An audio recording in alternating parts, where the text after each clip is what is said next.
वंदे मातरम गाने पर सर्वाधिक जुल्म हुए थे। वो बारिसाल आज भारत का हिस्सा नहीं रहा है और उस समय बारिसाल की हमारी माताएं, बहनें, बच्चे मैदान में उतरी थी वंदे मातरम के स्वाभिमान के लिए। इस प्रतिबंध के विरोध में लड़ाई के मैदान में उतरी थी और तब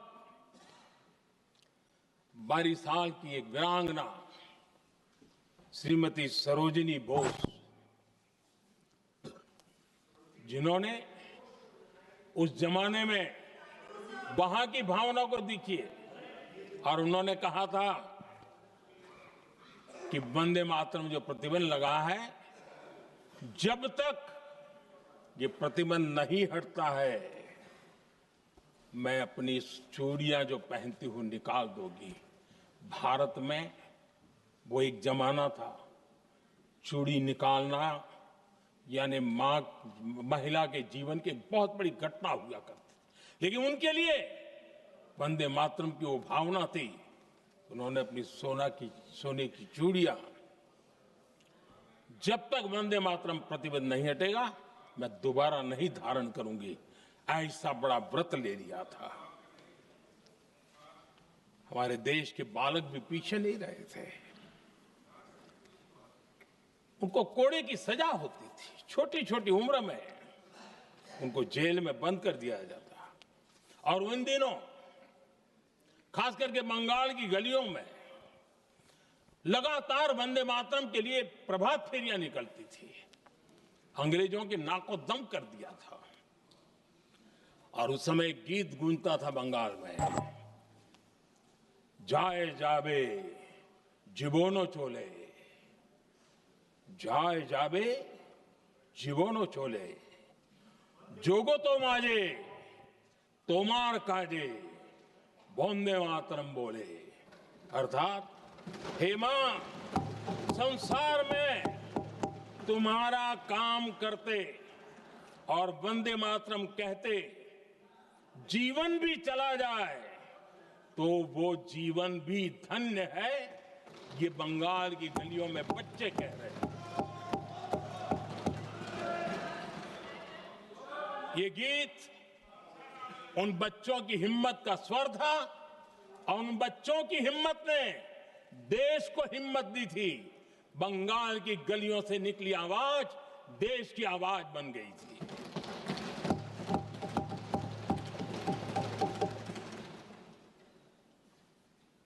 उन्नीस 1905 में फरीदपुर के गांव में बहुत छोटी छोटी उम्र के बच्चे जब वंदे मातरम के नारे लगा रहे थे, अंग्रेजों ने बेरहमी से उन पर कोड़े मारे थे। यानी एक प्रकार से जीवन और मृत्यु के बीच लड़ाई लड़ने के लिए मजबूर कर दिया था। इतना अत्याचार हुआ था। 1906 में नागपुर में नील सिटी हाई स्कूल के उन बच्चों पर भी अंग्रेजों ने ऐसे ही जुल्म किए थे। गुनाह यही था कि वो एक स्वर से वंदे मातरम बोल करके खड़े हो गए थे।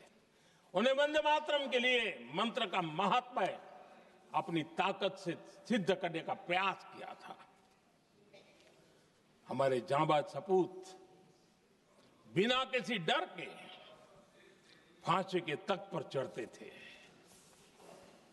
और आखिरी सांस तक वंदे मातरम, वंदे मातरम, वंदे मातरम, यही उनका भाव घोष रहता था।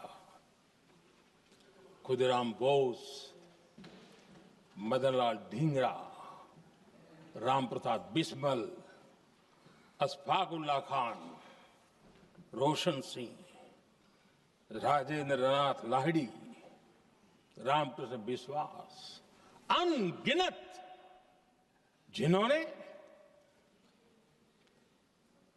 वंदे मातरम कहते कहते फांसी के फंदे को अपने गले पर लगाया था। लेकिन देखिए, ये अलग अलग जेलों में होता था। अलग अलग इलाकों में होता था। प्रक्रिया करने वाले चेहरे अलग थे, लोग अलग थे।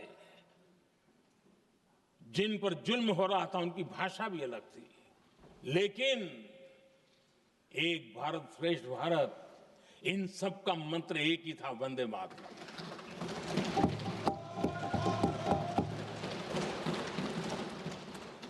चटगांव की स्वराज क्रांति, जिन युवाओं ने अंग्रेजों को चुनौती दी, वे भी इतिहास के चमकते हुए नाम है।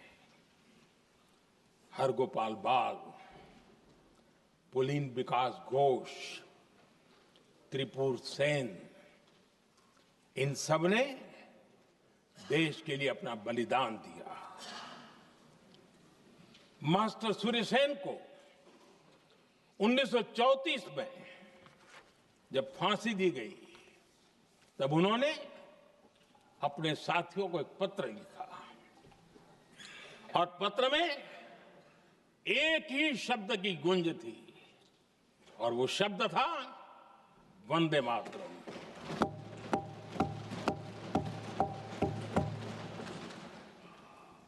आदरणीय अध्यक्ष जी, हम देशवासियों को गर्व होना चाहिए।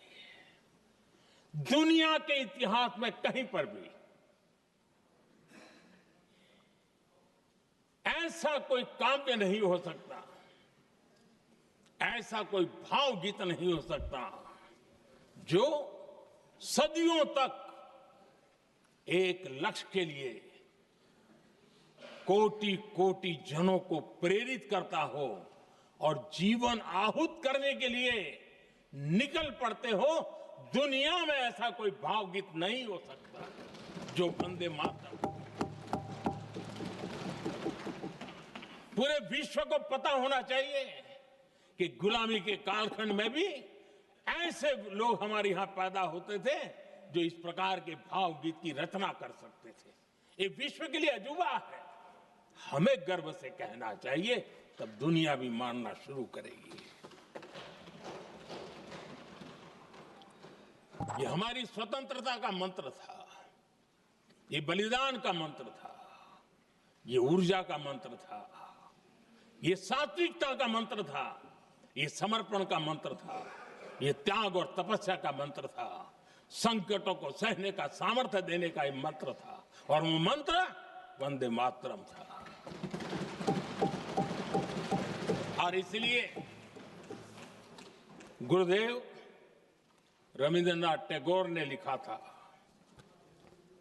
उन्होंने लिखा था, एकी सूत्रे बांधी आछी सोहस्टोटी मौन, एक ही कार्य सौंपी आछी सहस्त्रो जीवन, वंदे मातरम। अर्थात एक सूत्र में बंधे हुए सहस्त्र मन, एक ही कार्य में अर्पित सहस्त्र जीवन, वंदे मातरम। ये रविंद्रनाथ टैगोर जी ने लिखा। आदरणीय अध्यक्ष जी, उसी कालखंड में वंदे मातरम की रिकॉर्डिंग दुनिया के अलग अलग भागों में पहुंची और लंदन में जो क्रांतिकारियों की एक प्रकार से तीर्थ भूमि बन गया था, वो लंदन का इंडिया हाउस, वीर सावरकर जी ने वहां वंदे मातरम गीत, और वहां ये गीत बार बार गूंजता था। देश के लिए जीने मरने वालों के लिए वो एक बहुत बड़ा प्रेरणा का अवसर रहता था। उसी समय बिपिन चंद्र पाल और महर्षि अरविंद घोष, उन्होंने अखबार निकाले, उस अखबार का नाम भी उन्होंने वंदे मातरम रखा। यानी डगर डगर पर अंग्रेजों की नींद हराम करने के लिए वंदे मातरम काफी हो जाता था, और इसलिए उन्होंने इस नाम रखा। अंग्रेजों ने अखबारों पर रोक लगा दी, तो मैडम भीकाजी कामा ने पेरिस